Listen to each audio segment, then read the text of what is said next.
Hello and welcome to a new series of face-to-face interviews with achievers of substance, men and women who've not just got to the top of their profession, but are widely acknowledged to have done so. And our first guest is an achiever of prolific substance. He's achieved in several fields, and in each of them, he's got to positions of distinction. Well, if you haven't worked out who I'm talking about, don't worry, because he is, of course, my guest today. His name is Gurcharan Das. Welcome to the program, Gurcharan. Now, you've variously been a businessman, a playwright, a novelist, a columnist. How would you describe yourself, or do you, in fact, defy description? Well, you know, we have this irritating habit as human beings to box people into boxes. And I think that all human beings have many, many facets to them. Some are more shining than others.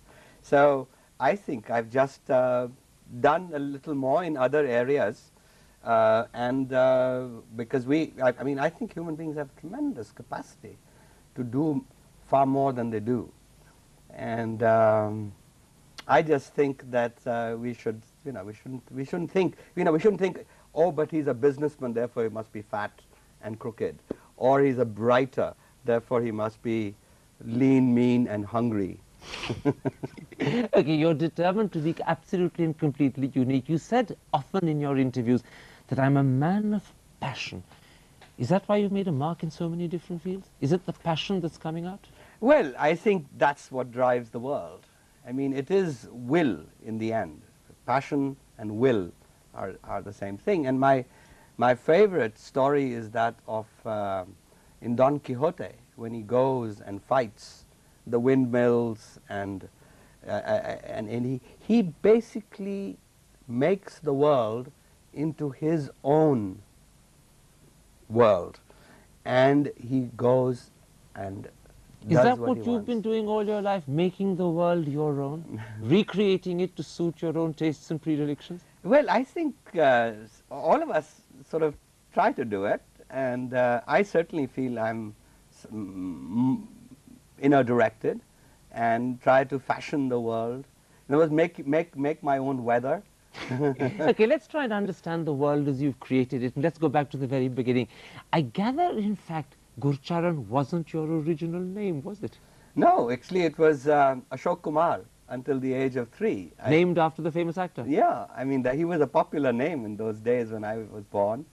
And my grandmother took me to her guru and placed me at his feet, and she said to the guru, Hun enu na dyo, Guruji. And the guru looked down at me at his feet, and he says, Acha, enu Gurcharan Das bulane. Because you were at his feet, you were named after his feet. That's right, which is of course a very humble name for a not very humble person. And it's meant to remind me every day about the virtues of humility. But has it taught you humility? I can see from the smile on your face the answer is obviously not. Now, you spent much of your childhood in post-partition Simla. Was it as enchanting a city as legend has it to be? Well, it must. I mean, it was walking on the Simla's mall after partition was like walking on, must have been like walking on Champs-Élysées at the turn of the century. Or in Derville or Trouville, if you read Proust, you know, you come across that. So it was magical, and absolutely magical. You went from Simla all the way to Washington, where your father was posted, and you were in school for much of the time there. Now, what was that like? Well, I went to America in the mid-50s because my father was transferred to Washington. And I went to school. And in my school, which started out as being 80% white when I started, by the time I finished school, 3 years later, it was 80% black, because I had, you know, the whites shifted out. So I was in the middle of a great transition. Were you the catalyst that did it? Did you drive them out? No, it was amazing that the phenomenon. I saw the demographic transition of the American city.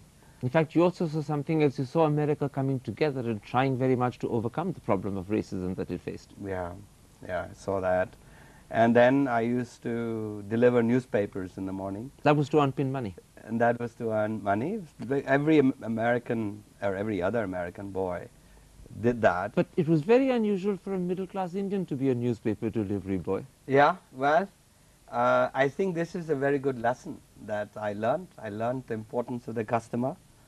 I learned that you had to, even at 5 in the morning and it was snowing, you had to cover those newspapers with plastic or something so they wouldn't get wet. You may look upon it romantically now, but at the time you must have Oh. hated having to do it. Oh, it was miserable. It was just miserable. Waking up when it was dark and cold in winter. And But you know, you went from delivering newspapers all the way to Harvard, where you did an eclectic number of different courses: philosophy, politics, and Sanskrit.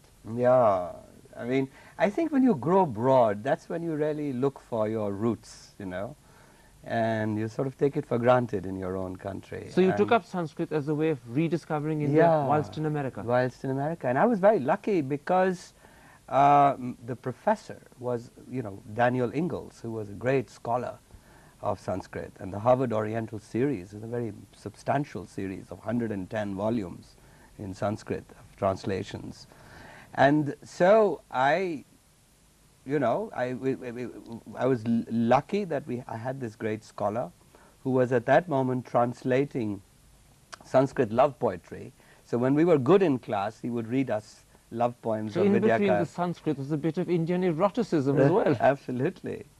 And but it was, yes, it was a search for roots, and of course I feel very lucky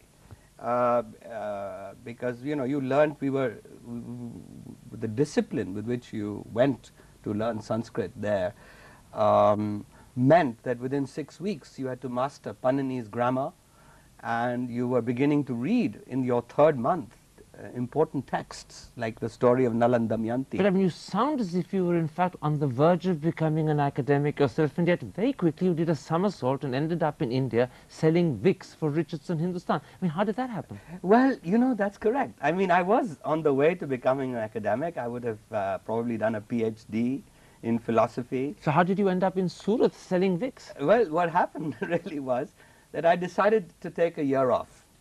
And of course, my parents would not understand, you know, this idea. What is this son who's gone to Harvard and everything, taking a year off? What a waste. And so I decided to get a job. And I got a job with Vicks. And the first place, and the first thing at Vicks, what happened was that my boss believed that you learned the business in the bazaar. So he gave me a railway ticket, and he gave me a bag, and he sent me to Surat. And that's where you met this amazing lady you write about in your book, India Unbound, who taught you how Vicks can be used in ways that no one had ever discovered up to then. Yeah, but more than that, I think the lesson she taught me was who paid my salary. I had thought my salary was paid before that by the finance director's secretary who used to bring my salary check. I still remember her name was Rosie, and I was very nice to her because I thought she paid me my salary. You know, I was no MBA. I didn't know anything about the business world. But she, this woman, I walked out of her home. This is the lady in Surat. Lady in Surat, 2 centimeters higher, because she told me what a wonderful company, what a wonderful product Vicks was. She didn't know I was from that company. And she was just answering a question that I had asked her. I said, what do you do for your family's coughs and colds? And she thought this was a great product and how it had solved her problems. And I realized finally, you know, this is what business is all about. It's not Rosie, it's the lady in Surat that pays me my salary. And millions of housewives like her were satisfied with the products Actually, that we for a make. young person starting out in business, that must have been quite a revelation. Oh, it was, I think, perhaps the most important lesson I learned in all my 30 years. But there was another lesson that you learnt in Surat as well. You were full of Western rationalization until you came across a Parsi cloth merchant who had a very unorthodox remedy for a snake bite you just had. Yeah, well, this is another thing, you know, it's another story I tell in India Unbound about, I saw this person who had been bitten by a snake, and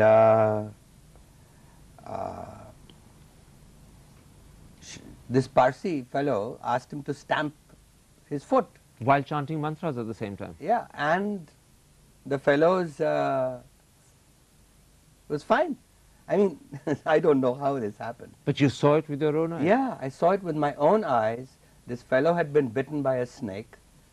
And you know, I'm a very rational person, despite the mystic background of my father and my grandmother and all this.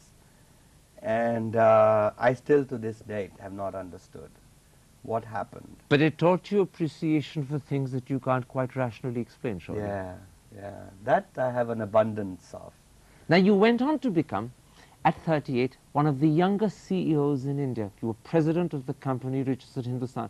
At that early age, was it daunting to be responsible for this huge, big company? Well, I had no time to be daunted or whatever because we were in trouble. The company was losing money. It was in serious trouble that year. I had been brought back from Mexico and Spain, in fact, to head the company, and we were in the middle of labor trouble, we were in the middle of price controls, we were in the middle of all kinds of... You turned it around pretty quickly. What was the And secret? we turned it around. We turned it around to make that company an absolute blue chip on the stock exchange. From 1% of sales profit, it went to 12% after-tax profit. So, in a nutshell, what was the secret? Well, we did it with the same people, so we didn't bring in a new team. I think it has to do with motivation. I think it has to do with giving people a chance and trusting people to do the right thing. And But at 38, when you think you know it all yourself, is it difficult to trust others? Well, I think one of the things I always believed was that I mean, I always believed I knew very little.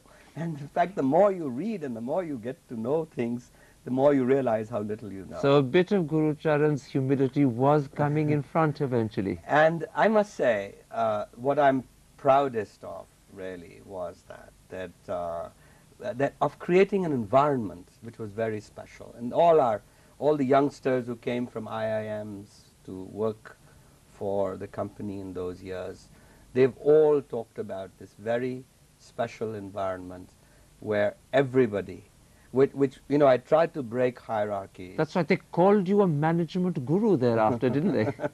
Well, don't say management guru, because guru, in the management context, is somebody who I think is good at understanding, but relatively useless.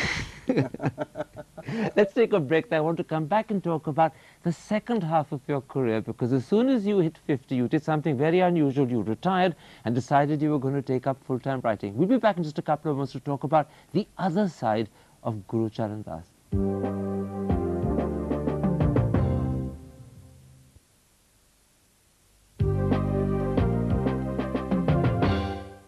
Welcome back. My guest is Gurcharan Das. Let's talk about the plays and books you've written. You wrote your first play, Laran Saab, when you were just 23. What on earth made you do that? Well, you know, when I finished college, I told myself that I'm going to write one play and one novel. And so I started by writing a play. And you were writing it while you were in fact traveling around the Punjab? That's right. So you were a salesman in morning times and you were a playwright at night? That's right. And because I was traveling in villages, there was nothing to do in the evenings. So there was no distractions, and all one did was read and write. You're not seriously saying that boredom led to creativity? Well, it leads to some kind of focus. But you know, you went on to win the Sultan Padamsee Award. Now that must have been a bit of a surprise. Yeah, I mean, that really was a shocker, considering that 80 people had written for that prize, and many big names at the time. So yes, I was chuffed. Your second play, Meera About the Saint, was performed as a rock musical in New York. Yeah, that was the most exciting, I think, moment in my theatrical career. It was to see the same people, you know, who did Hair were the ones who did Meera. And when the Clive Barnes' review from the New York Times appeared, I mean, I was like, I couldn't get through the door. My head was swollen so big. I get the amazing thing is, up to that point in your 20s, you knew nothing about drama or professional theatre. Yeah, and that's why I don't write plays anymore. That's amazing. I mean, having done it when you knew nothing, now that you know more, you've given up. Well, I think you need courage. You need the kind of courage which you have in your 20s, which you don't have in your 50s. You mean you've lost the courage to write plays today? Well, you realize how foolhardy you are if you attempt to write a play. You've got to compare yourself to Shakespeare.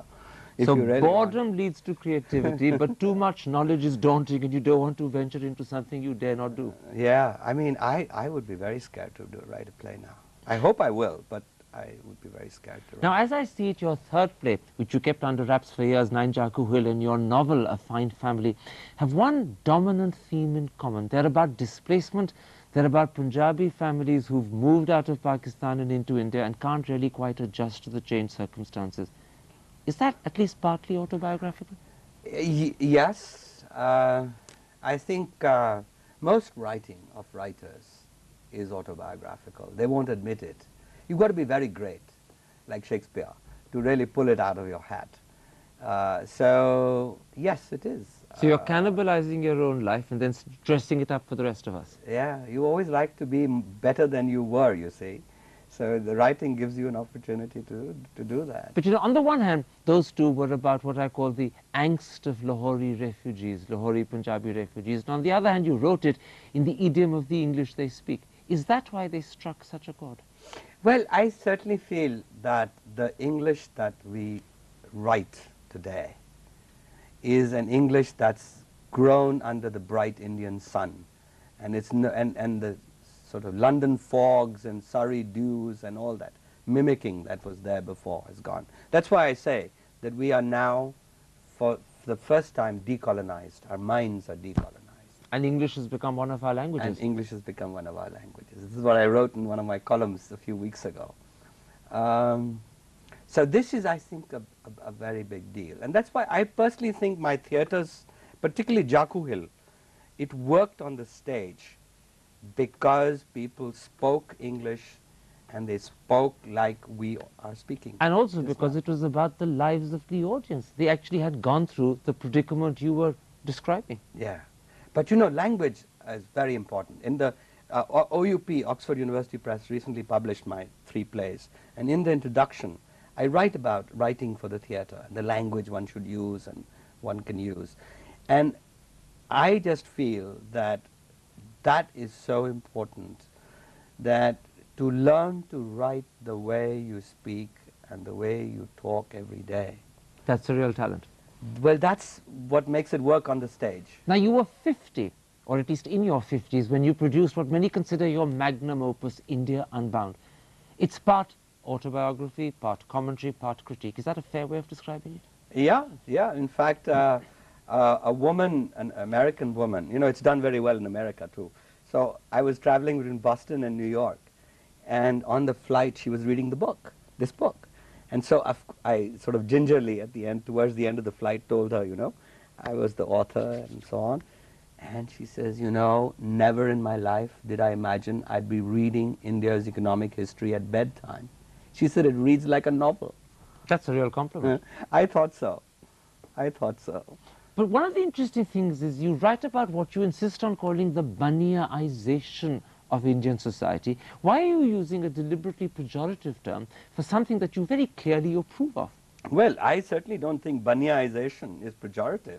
I think... But the middle class that you're a part of certainly would. Well, yes, this is their problem, you see. This is the old mindset that is betrayed by this expression, the Bunyanization. So you're using it to shake people up. Yeah, I think these, I mean, after all, entrepreneurs, businessmen are what create wealth for our society. And for the first time, we are losing our hypocrisy about money. And it's just like decolonization of our minds. This is a very big mental change. In fact, the interesting thing is in the introduction of this book you write that you came from a family where the lure of money was looked down upon. Money was considered filthy lucre. Yeah, in all our families. You know, I mean, even Banyas had to hide, you know, about their money and so it's not so just the decolonization of our society that the book represents, it's also the metamorphosis of Gurcharan Das himself. Well, also, you know, this is what happened in Japan in the 19th century. In Japan, when they changed from, they became from a warrior to a commercial society after the Meiji Restoration. This was the big change. And I think what Japan went through in the 1870s, 1880s, we have gone through in the 1990s. Your book is very positive about India, but you wrote the book 2 years ago. Does that positive attitude to the country continue still today? Well, of course. I mean, this is something that's a much longer trend, and even in this worst recession that we are in, we are one of the fastest growing economies in the world. We forget that. I mean, to grow when most economies are contracting, we are growing between 5 and 6% a year. You also say in your book, forgive me interrupting, that information technology is going to be the engine that will drive India's liftoff. That's almost a direct quotation. Now, information technology in particular has suffered this last year, particularly in the year 2001. But are you still confident that IT will be the trick? Yeah, I think that it suffered on the stock market, but if you look at the last quarter figures of our software exports, they were still up 48%. So the ones who are performing are going to continue to perform. And every nation had one lead sector when it experienced the Industrial Revolution.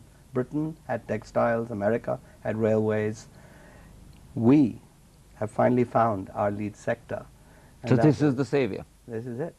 What now? You've done plays, you've done a novel, you've done this major critique of India, not just the economy, but of India itself as a nation and where it's going. But what next? Well, the next is a book called The Indian Way. And I'm going to do to culture what I did to the economy. God, that sounds daunting. In other words, in India Unbound, I looked at the economic reality of India, went to economic history to explain it. Now I'm going to look at the cultural reality of India and go to intellectual history. This is to explain it. And this is where that Sanskrit is going to come handy. All those hours at Harvard are going to finally come in very useful. Yeah, and I think that, I'm going to ask questions like, is there an Indian way of life? Is there one way? Are there many ways? Is there a glue that unites us, even Hindus and Muslims? Do we have ideas that we share in common? And is this Indian way going to survive globalization? Now, obviously, you don't know the answers to your questions as yet, but do you think the answers will make you popular, or will they make you very unpopular? Well, we'll see. We'll see when the book is done. But it doesn't worry you? It's going to take 5 years at least to do it. So, good luck. It's been a pleasure having you on the program. Thank you.